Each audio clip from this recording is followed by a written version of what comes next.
So today we're going to be talking about some of the strange things that narcissists are afraid of.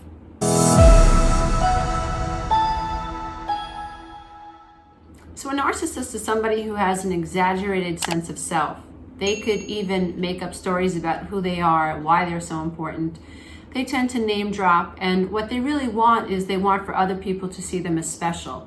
So they're preoccupied with seeming more important than someone else. And so one of the things that we have to understand with a narcissist is that because they have this need to, be seen as superior to other people or more special or unique or whatever the case is, then they're going to have a lot of insecurities and narcissists actually fear abandonment. And so if you think about what's going on with a narcissist needs a mirror. A narcissist needs to have you reflect back to them a sense of importance. And so if there's no one reflecting back to them, yes, you're important, yes, you're super this, yes, you're super that, yes, you're the best, yes, I see you, then they feel all alone and they're stuck with their shame and they're stuck with how they really feel about themselves. And so a narcissist without a source of narcissistic supply or multiple sources of narcissistic supply is very much going to feel being left alone and feeling abandoned. Another thing that narcissists really fear, probably more than most people, is being made fun of. A narcissist has no tolerance or patience for being made fun of or being ridiculed. And it makes sense, right? Because they have to feel like you feel that they're unique or that they're special. And so they have to feel dominant. And so this idea that you're poking fun at them, they fear that, because when you poke fun at someone, what you're saying is, I'm not afraid of you, dude, or I'm not afraid of you, chick. You're just like me. You're not that special. You're just like everybody else. And to a narcissist, that's what they fear the most. They do not want to be seen like everybody else. A narcissist very much fears being called out. So a narcissist fears being humiliated in front of other people, right? So think about it. If one person is humiliating them and one person is saying, hey, you're just like me, and that's terrifying for a narcissist. Imagine what it feels like to be somebody with high narcissistic traits who is embarrassed in front of more than one person. If you're with a narcissist or you know someone with high narcissistic traits and you're in a group of people and you poke some fun at them and it's all good, clean fun, and you see an extreme reaction to that, and this is someone that also has a pattern of other narcissistic traits, right? Because nobody likes to be made fun of. Nobody likes to have people laugh at them. But what I'm suggesting is that if you see a pattern of narcissistic traits with someone and you see this extreme response, or they punish you because you say something in front of a group of people and you're around people that you trust, it could be a sign that you're dealing with someone who's struggling with and is dealing with some level of narcissism. Narcissists actually fear being rejected. And so the act of someone rejecting them throws them into a fury, because that's what they're afraid of. They're afraid of this idea that they're not as important as you might think they are and as much as they want you to think they are. So when you're rejecting the narcissist, you're basically rejecting their false self. You're rejecting this idea that they are superior to everyone else, or they are someone in your life that you should adore and that you should fear. When you reject a narcissist, you're rejecting the false self. And this is terrifying to a narcissist. A narcissist wants to reject you first. That's the game that they play, right? So if anyone's going to reject anybody, it's going to be the narcissist rejecting you. At least this is what the narcissist believes and wants to play out. Narcissists fear losing their looks, right? Most people recognize that we're like trees and we're going to age, and wrinkles and gray hair and, loss of muscle tissue and collagen. As difficult as that might be for someone, when you're a narcissist, whether you're male or a female, you definitely struggle more than the average person who doesn't have high narcissistic traits with losing or lacking, appearance or seeming beautiful or sexual in front of other people. And so this loss of vibrancy that is a natural thing that happens as we age. In the mind of a narcissist, while they're losing their appearance or they're starting to age, they're losing their mojo. They know that this thing that they've relied on to manipulate people is fading, and that actually terrifies them. So they're actually, in their head, they feel like they're losing value, and also they're losing power and control over other people, because in their head, relying on the way that they look was a tool that they used, part of their whole mind game, to manipulate other people. So of course, if that's fading, they're actually going to be afraid of that. Narcissists fear loneliness. Remember, when you're a narcissist, you need this constant flux of you're awesome, you're the best, or I'm afraid of you, and yes, you're the boss, right? And so when you are a narcissist and you need this mirror, you're actually going to fear being alone. So narcissists don't do well alone. So one of the strange things, believe it or not, it doesn't really make sense, because at least if you're someone who's somewhat healthy, you would think someone who can be so mean and so overly critical of you and judge you, and every step you make they have something to say about it, right? They gaslight you, they're smearing your name, they're triangulating you, highly critical of you.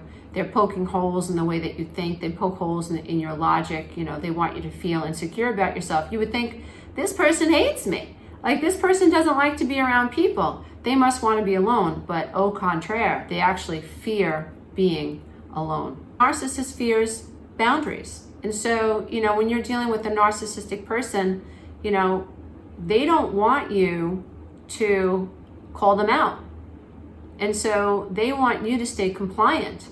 They want you, even if you think that you're dealing with someone with high narcissistic traits, it could be a mother, a father, a sister, a brother, it could be a child, it could be a coworker, it could be a friend, whatever. You know, what a narcissist does not want you to do, a narcissist does not want you to set a boundary. So one of the things that really frightens a narcissist is your boundaries.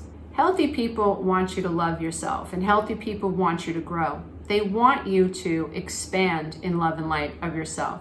And so one of the things that a narcissist will struggle with is you taking care of yourself, your self-love, your ability to say, hey, I matter. That is one thing that terrifies a narcissist, because a narcissist needs a compliant source of narcissistic supply that is going to allow them to make them a source of narcissistic supply.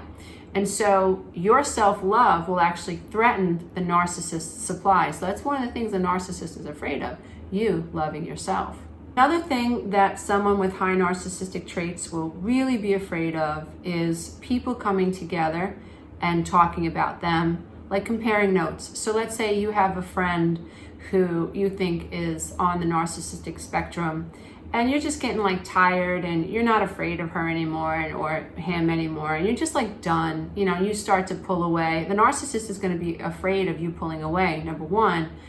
But what the narcissist is also going to be afraid of is you calling up one of your friends to compare notes. Like, how did she behave when you said that? Or what did he do when you said that, right?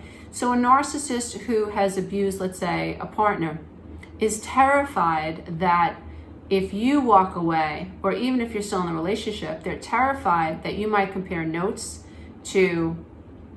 about the narcissist to someone that is in a relationship with them currently. So this idea of getting together and actually sharing notes is terrifying to a narcissist. Another thing that a narcissist is afraid of is losing your praise and losing your adoration, right?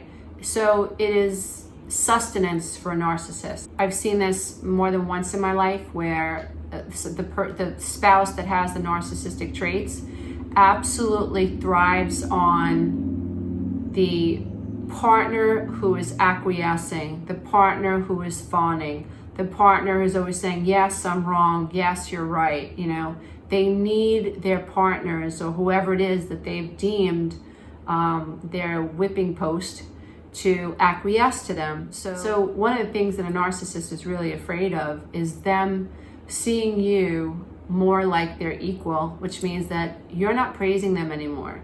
It means that you're not adoring them anymore. And in the world of a narcissist, it's very difficult for them to exist without thinking that they are dominant and without thinking that they are superior, and they need other people to play along with this game in order for them to hold on to their false self, which makes them feel safe, right? So when you stop praising a narcissist, it's game over.